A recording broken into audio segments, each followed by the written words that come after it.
Hi, and welcome to the 32nd installment of the Dad Project. So sorry it's taken me so long to post this particular video, but life has intervened. In any case, glad to have you back, and tonight we'll take a closer look at the North American FJ-4 Fury, a first cousin of the F-86 Sabre. Way back in the 18th installment, I described one of the few times that I was with my father in his element, the 1973 Mojave Air Races, formerly known as the California Air Classic. It would take us a half an hour to fly from Santa Susana to Mojave, and nearly as long to taxi to the flight system hangars, where our Cessna 182 was tied down. But in that short span, my brother and I had entered my dad's world. We were proud and sometimes problematic citizens of his home life, but this was our first immersion into the part of his life where he was most comfortable. The flight line was a collection of smells and sounds, all familiar except for one strange sound: my usually reticent father talking about the planes, meeting up with friends, and being introduced to others without the awkward silence that often followed. Who was this guy? My father was good friends with Bob Laidlaw, who was the founder and owner of Flight Systems, a civilian company that assisted in the development of various military programs. Flight Systems would buy 55 surplus Canadair F-86s for the development of those programs. In the early 70s, license-built Canadair Sabres and T-33s started making their way into the American market under questionable circumstances. This would lead to the infamous Farrell's Ice Cream Parlor crash in 1972 in Sacramento, California, that would kill 22 people on the ground. It would also bring about the reintroduction of jet races in 1973 for the first time in 24 years at Mojave with two exhibition races, one with T-33s and one with F-86s. When we were not watching the races or we weren't wandering the flight line, we were happily ensconced in the Flight Systems hangars, ogling their collection of jet warbirds. For reasons unknown, I was fixated on a gray, threadbare FJ-4 Fury, and no matter how hard I tried, I couldn't convince anyone to let me sit in the cockpit. My dad would spend a little over 30 hours in the cockpit of an FJ-4, and you would think he might share that with me with the well-worn Fury staring us in the face. He didn't. No surprise. So let's get started with a closer look at the Fury's maker, North American Aviation. But first, you know the drill. Let's listen to Orson Welles recite John Gillespie's High Flight. Oh, I have slipped the surly bonds of earth and danced the skies on laughter's silvered wings. Sunward I've climbed and joined the tumbling mirth of sun-split clouds and done 100 things you have not dreamed of. Wheeled and soared and swung high in the sunlit silence. Hovering there, I've chased the shouting wind along and flung my eager craft through footless halls of air. Up the long, delirious, burning blue, I've topped the windswept heights with easy grace, where never lark or even eagle flew. And while with silent, lifting mind I've trod the high, untrespassed sanctity of space, put out my hand and touch the face of God. North American Aviation began life as a holding company that bought and sold interests in airlines and other aviation-related companies. It manufactured nothing, but through complicated transactions, used these interests to be awarded lucrative airmail contracts. The Airmail Act of 1930, also known as the McNary-Waters Act, was meant to reform the airmail system in the United States. 2 weeks after the passage of the act, Brown hosted what would later be called the Spoils Conference. The third provision of the act had given Brown nearly exclusive responsibility to award contracts for airmail delivery. Using that power, he awarded the routes to three carriers that would later become United Airlines, American Airlines, and TWA. All three were controlled by holding companies, North American Aviation being one of those. Although the overall result was a cheaper and more efficient airmail system, Brown had made it nearly impossible for smaller carriers to compete in the route auctions with the conglomerates created by the holding companies. A particular concern was that the contracts were only awarded to companies allied with the Hoover administration. When FDR came into power, his Postmaster General, James Farley, announced in February 1934 that all domestic airmail contracts would be terminated. FDR, with Executive Order 6591, would turn over responsibility of the airmail delivery to the Army Air Corps. The results were disastrous. With a budget that allowed for very little training and flight time, the Army Air Corps was ill-prepared for the type of flying necessary for airmail flights. 66 crashes would result in the deaths of 12 aviators mere months into the Air Corps taking on the responsibility. The Airmail Act of 1934 was enacted to fix the problem, and 3 provisions would change the fundamental makeup of aviation for years to come. One provision would be the establishment of the Federal Aviation Administration, whose initial purpose was to study aviation policy. Secondly, the Commission recommended an increase of 4,000 planes for the Army Air Corps and Navy, but more importantly, increased training in night flying as well as better radios and instruments. These improvements would find the Army Air Corps better prepared when the U.S. finally entered World War II. And finally, the Act banned the awarding of contracts to bidders controlled by holding companies. North American Aviation ceased being a holding company and became a manufacturer. It would soon be producing aircraft, and 2 of the most iconic and important combat aircraft that would define fighter aircraft in their respective wars. James H. Dutch Kindleberger would be recruited from Douglas Aircraft as the company's first president. In a move that would prove strategic, he had North American chase contracts for small military training and observation aircraft, surmising that the company wasn't well prepared to win contracts for more complicated combat aircraft, nor did they have the manufacturing capacity that the larger, well-established companies like Boeing and Curtiss did to fulfill those contracts. Success came quickly with 2 contracts, one for an observation aircraft, internally identified as the GA-15, that became the Army Air Corps designated O-47.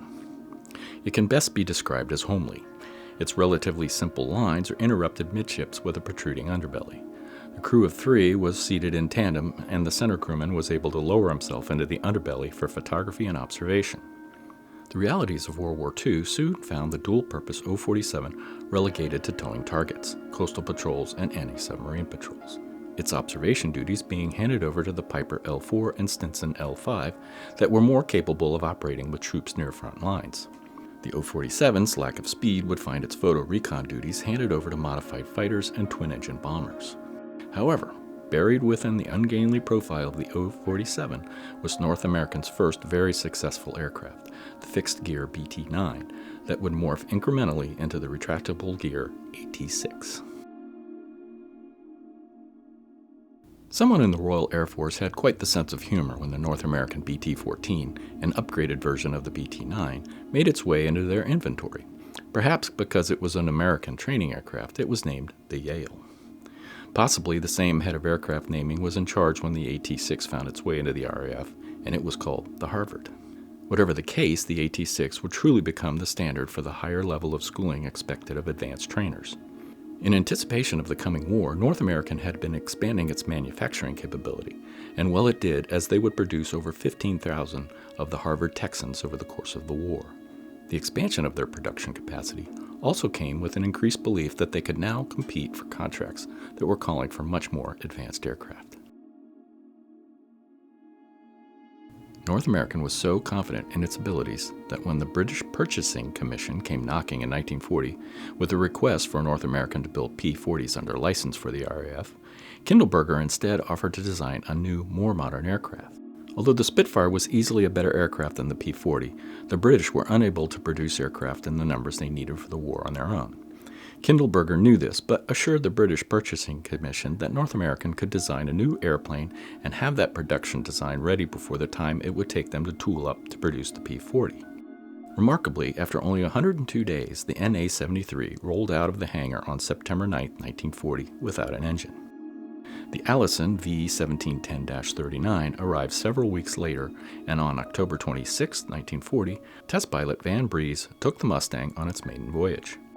The General Motors Allison 12-cylinder, liquid-cooled V-1710 had been developed in answer to an Air Corps request in 1929 for a modern 1,000-horsepower engine to fit the next generation of streamlined aircraft and rigid airships.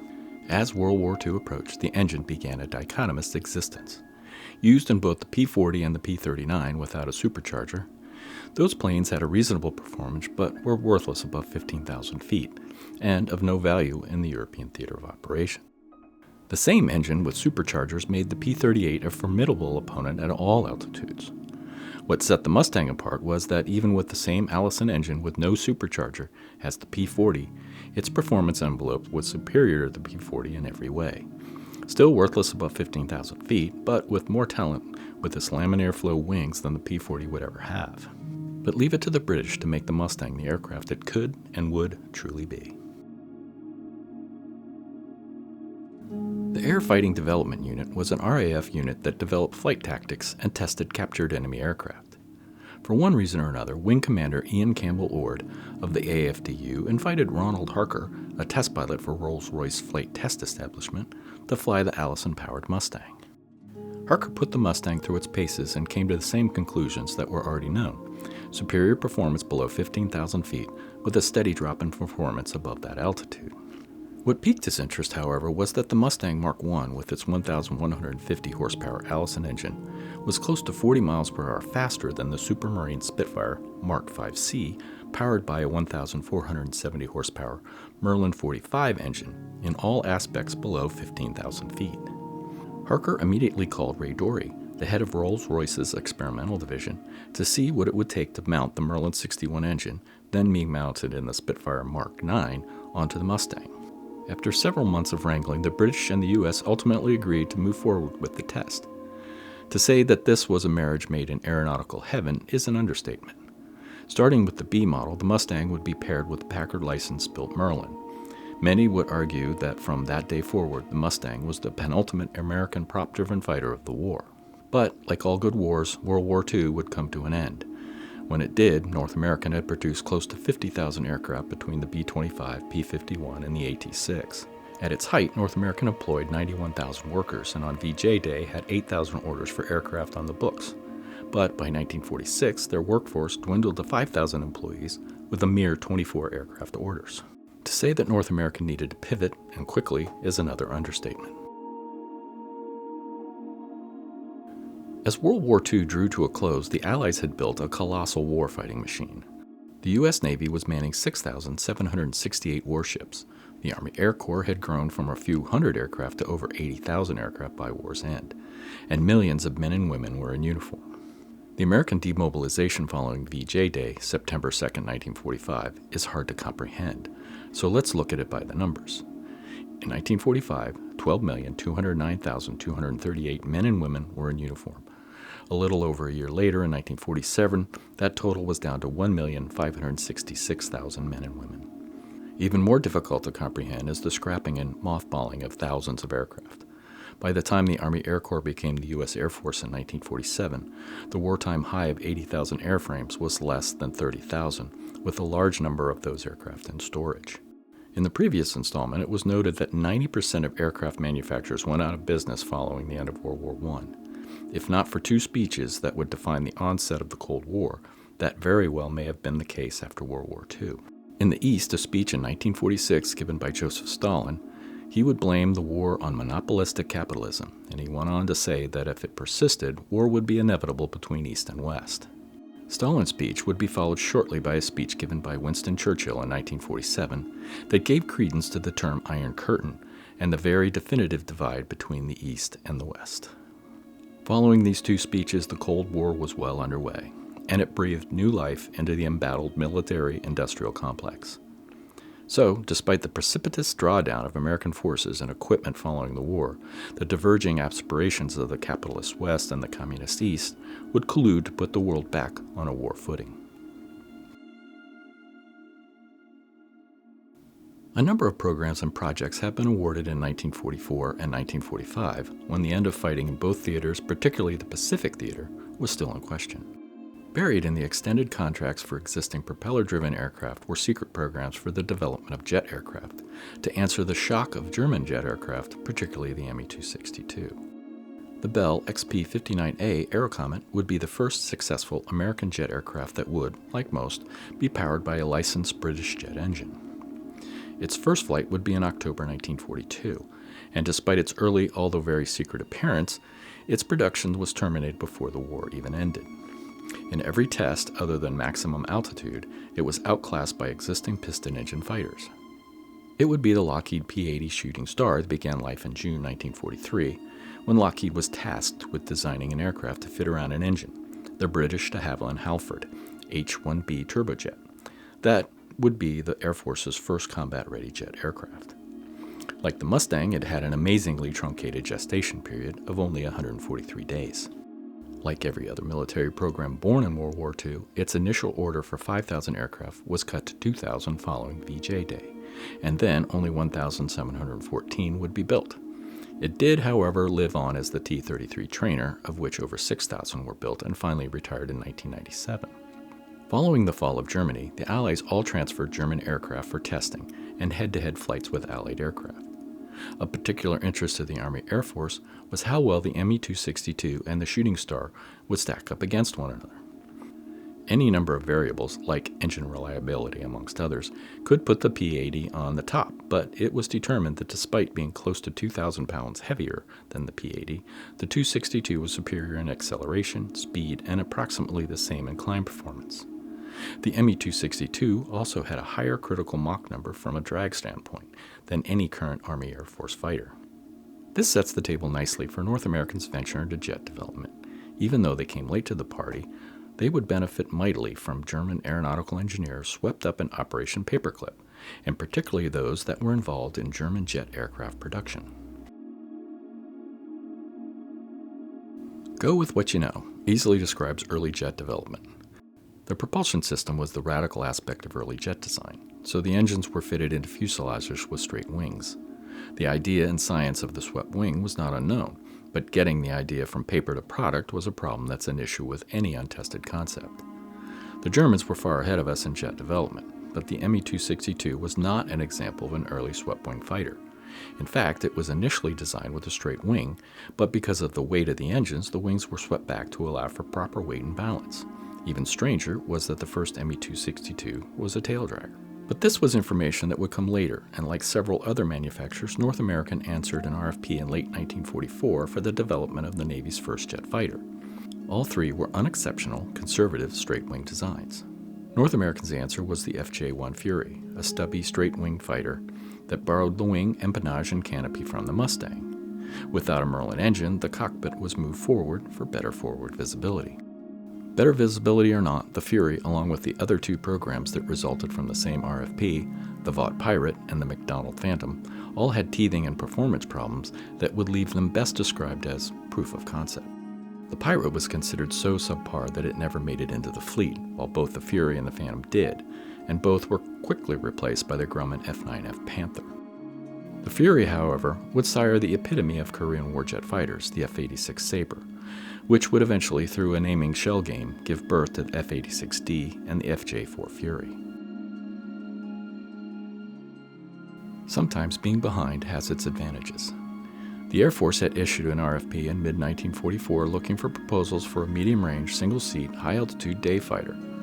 Besides the F-86, this RFP would result in the previously mentioned P-80 and the Republic F-84. North American's initial program was the FJ-1, redesignated as the XP-86 that removed the weight-inducing requirements for a carrier aircraft. Despite the reduction in weight, the XP-86 could not meet the required maximum speed of 600 miles per hour. Of more concern to North American was that their XP-86 had the same performance as their rivals, the P-80 and the P-84, and both of those programs were well ahead of the Sabre. North American feared that their aircraft would be canceled. Despite already being behind and concerns from senior designers, North American would be the first to use flight research data seized from German engineers to incorporate swept wings into a pedestrian first proposal to leapfrog the P-80 and 84 in performance. The rest is, as they say, history, and like the Mustang in World War II, the Sabre would define fighters during the Korean War. Like any war, the Korean War would be a proving ground for military equipment and political wherewithal. The Air Force and Navy alike came into the conflict with a collection of straight-wing jet aircraft, and from June 1950 until November of the same year, that would be sufficient. However, the introduction of Soviet-piloted MiG-15s would change all that in November of 1950. The Air Force was able to rush 3 of their swept-winged F-86 squadrons to the Far East in December of 1950. The Navy had no such option. At the outbreak of the conflict, the Navy had 4 active Essex-class carriers available. That number would increase to 11, as 7 other carriers were brought out of mothballs as the fight progressed.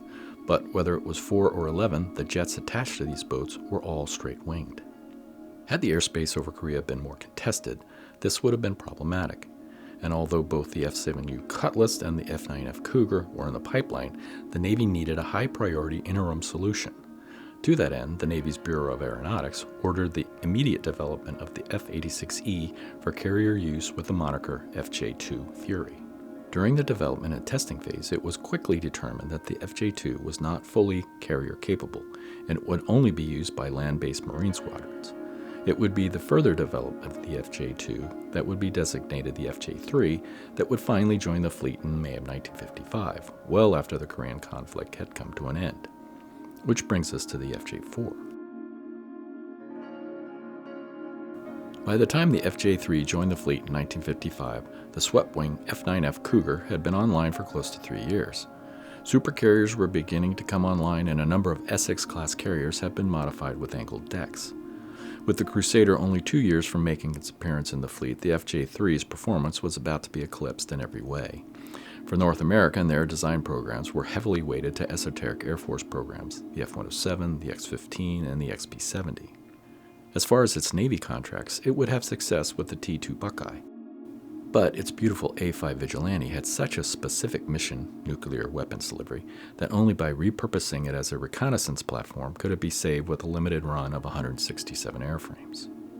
This is all very interesting, but the gist of this is that the swept-wing was no longer the be-all to end-all in aircraft design. So what would be the next big thing? The all-weather interceptor. And this time, both the Air Force and the Navy would look to the F-86 and the FJ as a stopgap aircraft. But the resulting all-weather versions, the F-86D and the FJ-4, had very little in common with their shared lineage. In fact, the F-86D was originally to be designated the YF-95. This may seem odd, but military budgets are tight and well scrutinized no matter what the political climate. So both the F-86D and the FJ-4 were presented as natural outgrowths of established aircraft designs, despite having very little in common with their cousins. For North Americans' bottom line, they had to succeed in some manner, and both these stopgap airframes did. But as true all-weather fighters, they left a lot to be desired, and these two aircraft would be the bitter end of the over 11,000 F-86 and FJ Fury airframes born from the original 33 FJ-1s. By the time my dad arrived at test pilot school in January of 1962, 31 other classes had preceded his class, and the curriculum was very well defined. If not for the flight requirements of the curricula, the syllabi for these classes looks a lot like a typical college program in aeronautics. When my math-deficient brain was still certain of a future in aeronautical engineering, I would diligently read these moldy reports he had written for his assignments. Sadly, except for his copy of Airplane Aerodynamics, those reports and everything else he did while at TPS are moldering in an unknown landfill. The remarks section in the standard Navy flight log is so minor it almost seems like an afterthought. Lots of acronyms and cryptic comments abound for many of his flights, but for TPS, not a jot, nothing. The flight code for every flight is 1K, or in longhand, daylight, experiment, development, evaluation. And my memory of reading his reports is non-existent and of no help to describe these flights. So, here's the cold, unblemished facts. After being introduced to the joys of jet flying for 5 hours with an instructor in the Navy-hardened T-33, otherwise known as the T-2V, he was turned loose on his own for 13 more hours in the T-2V before being deemed ready for his first flight at FJ-4B, Buno 143616. On February 9, 1962, having dutifully studied the Fury's flight manual, my dad, with an experienced hand looking over his shoulder, strapped into the Fury and prepared himself to fly into a cold, overcast Friday. No doubt his kneeboard held a stack of 5x7 index cards outlining the flight to fulfill the parameters for the day's lessons. Was he to perform a sawtooth climb? Maybe some accelerated stalls? Or perhaps he was doing some workups for transonic Mach investigation? I don't know. But the 3 options I mentioned were part of the 33 possibilities covered in his Performance and Flying Qualities syllabus that he was expected to complete. In the 220 hours of flight time it took him to finish the syllabus at TPS, he would spend 30.7 hours, or 14% of that time, flying in the Fury. Oddly, because of the aforementioned crush on the well-used Fury in the flight system's hangar, this was one plane I would have loved to hear my dad's experience in. There is just something about its nose-high attitude that appealed to me. Alas, my dad's time and experience in the Fury is his alone, like most of the planes he flew. He just never imparted it to me, and I never asked. In any case, this has been a long one, and I'll end it here. I've already given a hint as to our next subject, the T-2V, the T-33's ugly younger brother. So until next time, thanks for joining me for the 32nd installment of the Dad Project. And for the 32nd time, as many of you already know, I am telling you the stories I had hoped my father would tell me. And I appreciate y'all being along for the journey. So please subscribe if you'd like to hear more. And until next time, thanks for watching and enjoy what life is giving you. Ciao.